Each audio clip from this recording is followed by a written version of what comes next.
Kenya's political battlefield is on fire, and President Ruto has now accepted that he is a one-term president.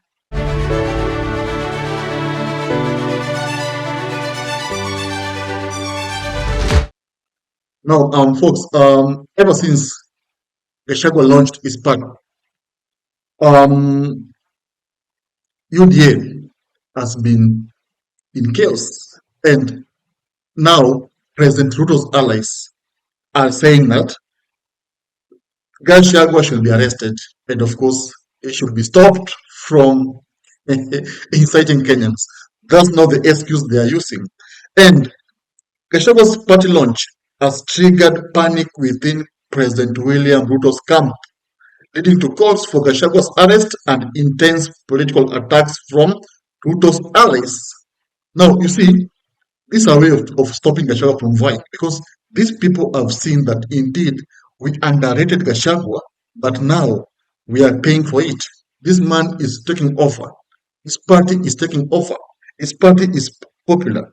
Now, remember, when Gachagua was, launching his party, a few issues were noticed.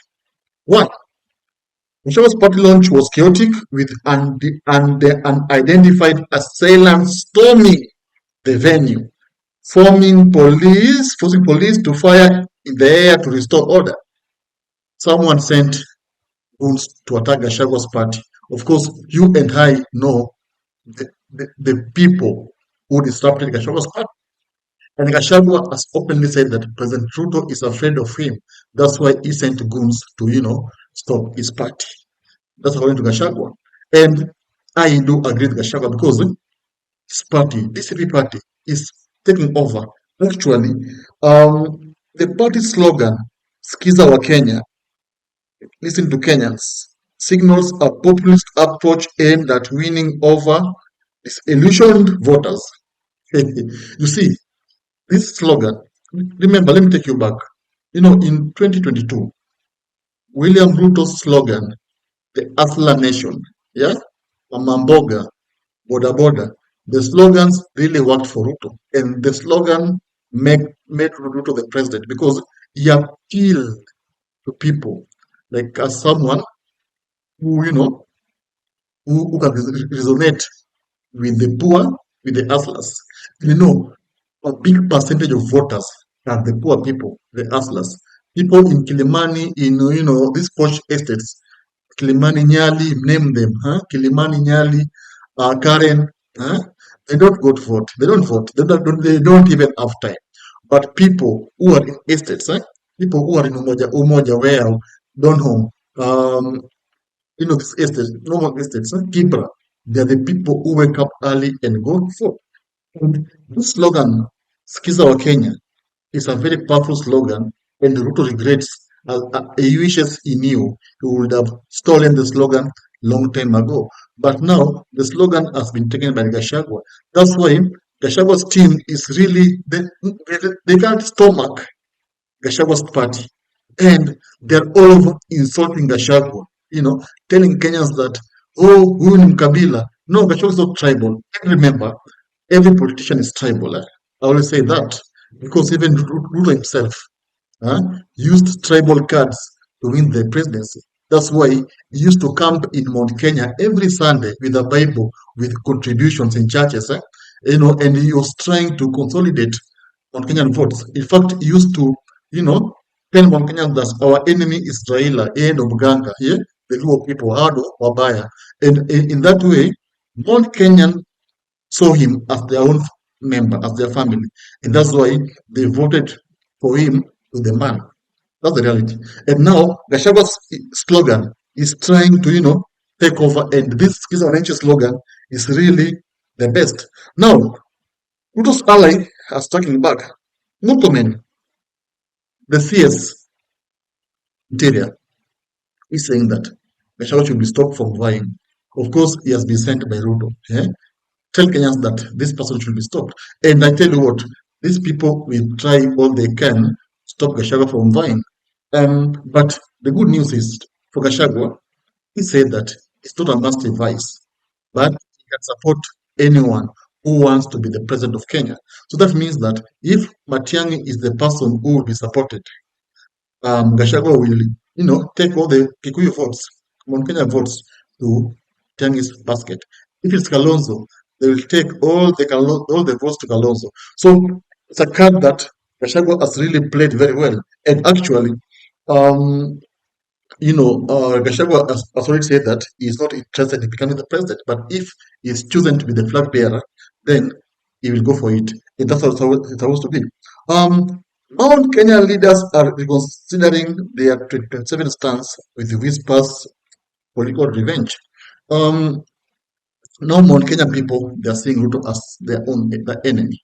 And, Gachagua's political cards is not playing. Remember, he's even reminding Kikuyus what happened in Kiamba. And you see, such statements elicit, mixed reactions because people are like, indeed, this person did to us this and that.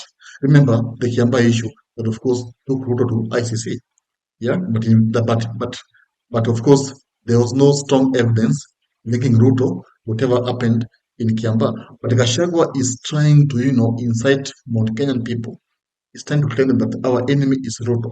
Yeah, and of course, this statement is somehow very powerful, and it can impact, the voting results come 2027. Now, what do you think will happen? What do you think will happen in the coming weeks? In the coming weeks, will Gachagua escalate his attacks on Ruto? Yes, he will do so. He will escalate his attacks on Ruto. Actually, Murkomen push for legal action against Gachagua will backfire because Gachagua is now an institution. It's not just an individual. When you arrest him, you do whatever to him, you're making things worse for the government because the Mount Kenyan people will now have sympathy with Gachagua. Now, if you arrest Gachagua, you are just making him stronger. And in fact, it can even lead to war. In fact, you are making him the kingpin when you arrest him. Remember, Ruto became the kingpin of Rift Valley after the ICC cases. Yeah, when he was taken to ICC. Now, the Rift Valley people saw him as their savior. So when you arrest Gachagua, Kikuyu people, Mount Kenya people, sorry, they'll see Gachagua as their savior, and actually they see him as their hero. Now, Murkomen arresting Gachagua will only do bad to Ruto. And I advise Murkomen to stop that, statement. And in fact, they should just campaign and find ways of facing Gachagua. Now, will DCP gain traction among voters despite the chaos? If there's no Gachagua is the most popular politician at the moment. Take it or leave it. Gachagua is the most popular politician at the moment. Why? Right now, Gachagua is now his party DCP is trending all over. In fact, every Mount Kenyan leaders now wants now to be associated with the party. Why do you think so? All because Gachagua is popular. When you go back to the Obina interview, everyone followed the interview and everyone was commenting. Everyone was saying anything. I mean, good things about Gachagua. In fact, even Obina conducted a poll, and in the poll, it was about Gachagua and Ruto, and Gachagua won by 97% of the votes. You see now, these small polls count a lot, and it shows how popular someone is. Even Ruto himself used to be popular before 2022 elections, and that's how he emerged victorious. So Gachagua's candidature should be taken seriously by Ruto. In fact, Ruto himself is not sleeping, he's reaching. I wish I knew I would have chased Kindiki and replaced him with Rigathi Gachagua. But now it is too late. Yeah, it is too late. The ship is already taken off. It's no payback time. Tell me, do you think William Ruto will arrest Gachagua? Do you think so? Tell me there.